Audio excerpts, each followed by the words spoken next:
Hello viewers, welcome to my class room. ఈ వీడియోలో నేను మీతో డిస్కస్ చేయబోయే typical problem, find the area of the circle inscribed in the adjacent square. There is a 2x1 rectangle inside the square అంటూ ఇక్కడ మనకు ఒక స్క్వేర్లో inscribe అయిన ఒక సర్కిల్ ఇవ్వడం జరిగింది. అలాగే ఈ స్క్వేర్ యొక్క రైట్ సైడ్ కార్నర్లో ఒక రెక్టాంగిల్ ఇవ్వబడింది. ఈ రెక్టాంగిల్ మెజర్మెంట్స్ 2 యూనిట్స్ 1 యూనిట్గా ఇవ్వబడింది. ఇప్పుడు మనం ఈ ప్రాబ్లంలో సర్కిల్ ఏరియా ఫైండ్ అవుట్ చేయవలసి ఉంది. ఓకే వ్యూయర్స్, మరి ఈ ప్రాబ్లం సొల్యూషన్ చూద్దామా? సో ఇది మనకి ఇవ్వబడిన ఫిగర్. సో దీన్ని నేను రైట్కి మార్చుకుంటున్నాను కన్వీనియన్స్ కోసం. సో ఇప్పుడు ఈ సర్కిల్ సెంటర్ని ఓగా తీసుకుంటున్నాను. అట్లాగే ఈ సర్కిల్ రేడియస్ని ఆర్గా తీసుకుంటున్నాను. సో ఓఏ అనేది ఇక్కడ రేడియస్ ఆర్గా తీసుకుంటున్నాను. అయితే ఓఏ అనేది ఇక్కడ మనకు ఈ సైడ్కి పర్పెండిక్యులర్గా ఉంటుంది, ఎందుకంటే ఈ సైడ్ అనేది సర్కిల్కి ట్యాంజెంట్ లాగా ఉంది కాబట్టి ఓఏ ఈ సైడ్కి పర్పెండిక్యులర్గా ఉంటుంది. సో ఇప్పుడు నేను ఇక్కడ ఈ రెక్టాంగిల్ పై లెంత్ని ఈ రేడియస్ వరకు ఎక్స్టెండ్ చేశాను. ఇక్కడ చూడండి, ఈ విధంగా దీన్ని ఇక్కడ ఎక్స్టెండ్ చేయడం జరిగింది. ఇప్పుడు నేను ఇంకొక 2 రేడియస్లు తీసుకుంటున్నాను. ఇక్కడ ఇదొక రేడియస్, ఇదొక రేడియస్. అయితే ఇక్కడ ఈ డాటెడ్ లైన్స్ లెంత్ ఎంత ఉంటుంది?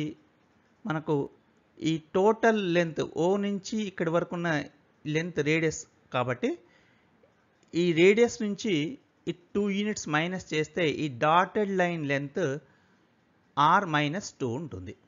సో ఇక్కడ డాటెడ్ లైన్ లెంత్ r-2. ఇకపోతే ఈ ఓఏలో ఈ డాటెడ్ లైన్ కింద ఉన్న రేడియస్ పార్ట్ ఇది, ఈ లెంత్ మనకు కరెక్ట్గా ఈ లెంత్ 1కు ఈక్వల్ కాబట్టి 1 యూనిట్కి ఈక్వల్ కాబట్టి డాటెడ్ లైన్ కింద ఉన్న radius part 1 unit, dotted line పైన ఉన్న రేడియస్ పార్ట్ ఆర్ నుంచి ఒకటి సబ్ట్రాక్ట్ చేస్తే r-1 యూనిట్ ఉంటుంది. ఓకే, సో ఈ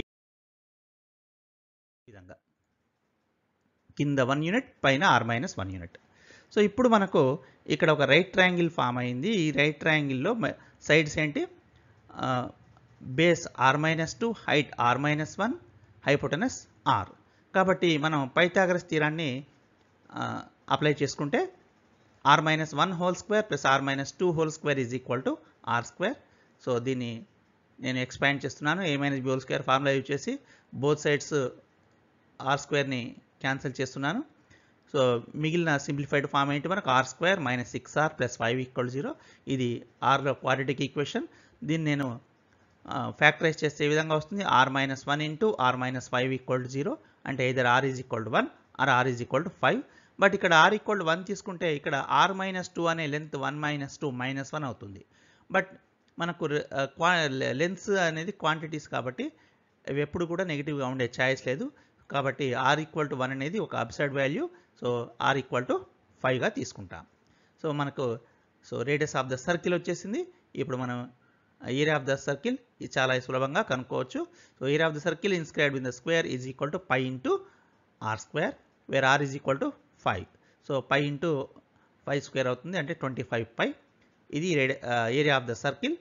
సో ఇక్కడ నేను π ఈక్వల్ 3.14 కనుక సబ్స్టిట్యూట్ చేస్తే 78.5 వస్తుంది అప్రాక్సిమేట్గా. సో